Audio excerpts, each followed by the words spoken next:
अध्यक्ष महोदय, हा कांदळवनाचा प्रश्न जो आहे हा खूप जटिल प्रश्न आहे। त्यावेळेला या खात्याचा राज्यमंत्री असताना आम्हीच त्यावेळेला ह्या कांदळवना संदर्भामध्ये स्वतंत्र अशा प्रकारची फॉरेस्टचं एक यंत्रणा तयार केली होती, CCF तयार करून त्यांना एक स्टाफ दिला होता। पण त्यावेळेला अध्यक्ष महोदय असं ठरलं होतं की कांदळवन तयार करण्याकरता विशेष असे काही प्रयत्न करावे लागत नाही, कांदळवनाची काही लागवड करावी लागत नाही।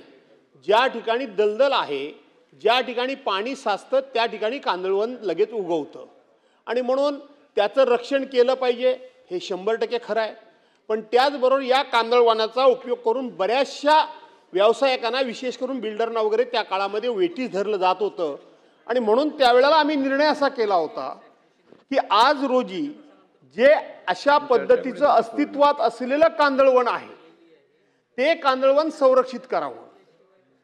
कांदळवनाचा एखादा झोन असेल तर तो संरक्षित करावा, परंतु कुठेही दोन कांदळवनाची बारीक रोपं दिसली की लगेच कोणतरी एखादा, तुम्हाला माहित आहे सामाजिक सेवक हल्ली भरपूर आहेत, खोट्या नाट्या तक्रारी करणं आणि मग कांदळवनाचा खूप मोठा ऱ्हास झाला, कांदळवन मोठ्या प्रमाणात तोडलं गेलं वगैरे वगैरे वगैरे वगैरे अशा तक्रारी होतात।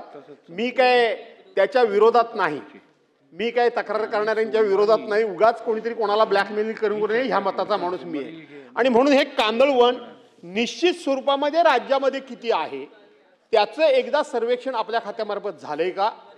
झालं नसेल तर हे सर्वेक्षण करून आपण कांदळवनाचं निश्चित क्षेत्र किती आहे हे एकदा जाहीर कराल का?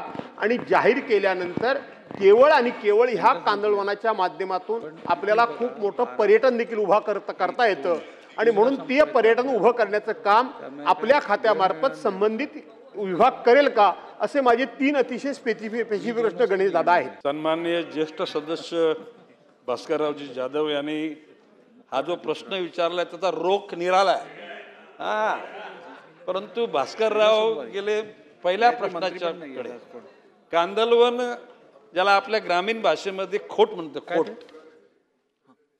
जी खोटीची झाडाच्या फांद्या म्हशीनात जर त्या ठिकाणी चारल्या तर म्हशींचं दूध पौष्टिक होतं, अशा प्रकारची लोकांची समज आहे आणि ती खरी आहे। कांदळवन म्हणजे त्याची बी आणि त्याचं रोप तयार होताना, ती वरती तयार होताना ती गळल्यानंतर लाटेबरोबर जिथे जाईल तिथे ते रुजतं। आपण मगाशी म्हटलं की ज्या ठिकाणी दलदल आहे, दलदल नाही, खाऱ्या पाण्याची दलदल असेल तरच ते रुजतं, जर का ते खारं पाणी याचं बंद केलं ते मरतं। म्हणून माझं असं म्हणणं आहे की कांदळवनाच्या बाबतीमध्ये राज्य शासन आणि केंद्र सरकारचं सेन्सिटिव्ह आहे। भास्करराव जाधव साहेब, तुम्ही सांगितल्याप्रमाणे याचं एकूण Gujarat border to Goa border एकूण क्षेत्रफळ किती आहे याचं संपूर्ण त्या ठिकाणी सर्वेक्षण चालू आहे। कांदळवनाच्या अनुषंगानं पर्यटन उभं करणं, कांदळवनाचं रक्षण करणं, या ठिकाणी त्या कांदळवनामध्ये एवढी झाडं नव्हती। मेस्वाक नावाचं एक झाड, ज्याला आपण म्हणतो मेस्वाक, जी टूथब्रश आहे, पेस्ट, ते झाड सुद्धा तिथं होतं, ते नष्ट झालेलं आहे। आणि त्याच्यामुळे आता फक्त काय त्या ठिकाणी फ्लेमिंगोज फक्त येतात किंवा काही तुर्ल पक्षी येतात। एकूणच पर्यावरणाचं समतोल त्या ठिकाणी राखणं, कांदळवनाच्या अनुषंगाने सगळ्यांना त्या ठिकाणी चांगल्या प्रकारचं पक्ष्यांचं दर्शन व्हावं, अशा विविध प्रकारच्या गोष्टी लक्षात ठेवून कांदळवनाचं रक्षण करण्याची जबाबदारी राज्य सरकारची आहे आणि ती केली जाईल। आता आपण जो मूळ प्रश्न विचारलाय कुठला, की जी एकूण कांदळवन किनारा, मच्छीमार, होणारे अपघात, किनाऱ्याला लोकांना निश्चित माहिती नसल्या कारणानं लोक बुडली जातात, त्यांना वाचवण्याचा प्रयत्न, आणि म्हणून अशा करता एक कार्यशाळा कांदळवन आणि बॉम्बे हिस्ट्री जी ऑर्गनायझेशन त्यांच्या संयुक्त विद्यमाने तिथं ठेवली होती। 135 सदस्य 2 दिवस इथे राहिले होते आणि तिथल्या त्यातल्या त्यात स्वस्त्यात जी चांगली व्यवस्था आहे अशा प्रकारची ती हॉल घेतला गेला। त्या ठिकाणी कोस्ट गार्ड, पोलीस यंत्रणा, महसूल यंत्रणा, तिथले मच्छीमार, समाजसेवक तज्ज्ञ लोकांना सगळ्यांना घेऊन जागरूकता निर्माण करण्यासाठी हा त्या ठिकाणी खर्च केला गेला. 7,51,000 तशा बघायला गेलं मी सांगतो काही नगण्य आहे तो, परंतु त्याच्याद्वारे जी जागरूकता झाली ती निश्चितपणे भविष्यकाळाकरता पूरक आहे. आणि म्हणून भविष्यकाळामध्ये कांदळवनाचं रक्षण केलं जाईल. किंबहुना मगाशी प्रश्न तो पालघर जिल्ह्याचा पालकमंत्री आणि वनमंत्री या 2 जबाबदाऱ्या असल्या कारणानं पालघर जिल्ह्यात जाताना तिथे कॅमेरा लावण्याची सूचना मी जिल्हाधिकाऱ्यांना केली आहे. पोलीसचे अधिकारी, महसूलचे अधिकारी आणि वनाचे अधिकारी राऊंड क्लॉक 24 तास त्याच्यावर निगराणी करतील. कुठल्याही प्रकारच्या मुंबईच्या डेब्रीजच्या गाड्या तिथं जाणार नाहीत आणि गेल्यात तर त्यांच्यावर हेवी पॅनल्टी लावून भविष्यकाळामध्ये त्याला प्रतिबंध केला जाईल अशा प्रकारची भूमिका घेतलेली आहे. माझा प्रश्नाचा रोख वेगळा होता, परंतु अध्यक्ष महोदय, माझ्या संपूर्ण राजकीय जीवनामध्ये मी कधीच कोणावर भ्रष्टाचाराचा किंवा वैयक्तिक आरोप केलेला नाही. आणि हा विषय तर फार छोटा आहे, 7,50,000 रुपयाचा आहे.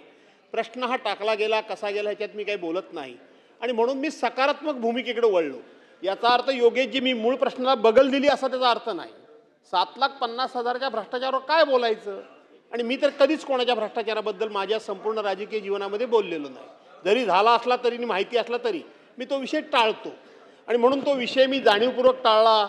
मला कोणतरी अधिकारी भेटले वगैरे असा काही मेसेज या ठिकाणी जाण्याचं काही कारण नाही. माझा तो विषय नाही, माझा तो हेतू नाही. दादा, मुद्दा असा आहे की हे कांदळवन खारी पाण्याच्या बॅकवॉटरपासून तयार होतं हे आपण आता म्हटलं ते खरं आहे, पण याचा आपल्या कोकणाच्या विकासावर खूप मोठा परिणाम होतोय. कारण असं एक उदाहरण सांगतो की माझ्या मतदारसंघामध्ये बहिरवली करमवणे, बहिरवली खेड तालुक्यामध्ये, करमवणे अध्यक्ष महोदय चिपळूण तालुक्यामध्ये माननीय तात्कालिक बांधकाम मंत्री सन्मान्य चंद्रकांत दादा पाटील यांनी मला एक पूल मंजूर केला. त्याची त्यावेळेला एस्टिमेट कॉस्ट होती 35 लाख रुपये. आज त्याचे 35 लाख रुपये, आज त्याची झाली 150 कोटी रुपये. त्या पुलाची किंमत झाली 150 कोटी रुपये. परंतु त्याला कांदळवनाच्या नावाखाली परवानगी मिळत नाही. काय सांगतात?